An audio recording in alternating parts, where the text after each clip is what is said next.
नमस्कार दोस्तों, विरल टाइम्स में मैं सोनाक्षी आप सभी का स्वागत करती हूँ। दोस्तों, जस्टिस संजीव खन्ना देश के अगले मुख्य न्यायाधीश बनने के लिए काबिल उम्मीदवार माने जा रहे हैं।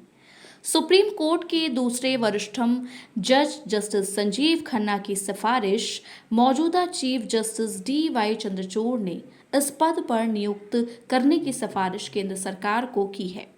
यदि सरकार इस सिफारिश को स्वीकार करती है तो जस्टिस खन्ना 11 नवंबर से अपना कार्यभार संभालेंगे।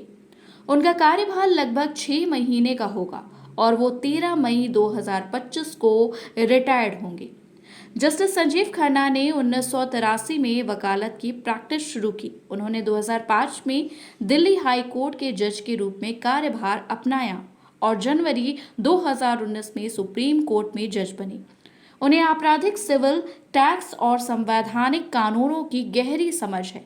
उनके एक महत्वपूर्ण परिचय में यह भी बताया गया है कि वे ऐतिहासिक जज जस्टिस हंसराज खन्ना के भतीजे हैं, जिन्होंने इमरजेंसी के दौरान नागरिकों के मौलिक अधिकारों की रक्षा में महत्वपूर्ण भूमिका अदा की थी। जस्टिस हंसराज खन्ना इमरजेंसी के दौरान 5 जजों की बेंच के एकमात्र जज थे, जिन्होंने कहा था कि नागरिकों की व्यक्तिगत स्वतंत्रता का मौलिक अधिकार इमरजेंसी में भी बाधित नहीं किया जा सकता। इस कारण से इंदिरा गांधी सरकार ने उन्हें चीफ जस्टिस बनने का अवसर नहीं दिया।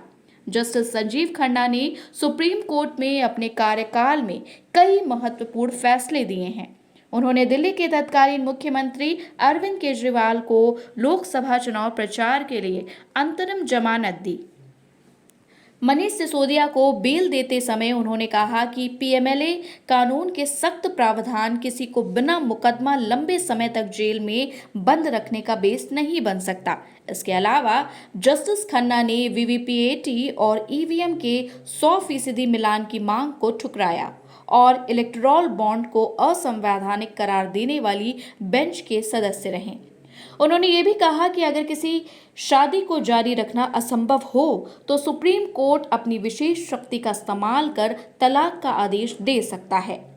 जस्टिस खन्ना की संभावित मुख्य न्यायाधीश बनने से न्यायपालिका में कई महत्वपूर्ण बदलाव आने की उम्मीद है। उनके कार्यकाल को न्यायिक फैसलों और न्याय के सिद्धांतों के लिए महत्वपूर्ण माना जा रहा है।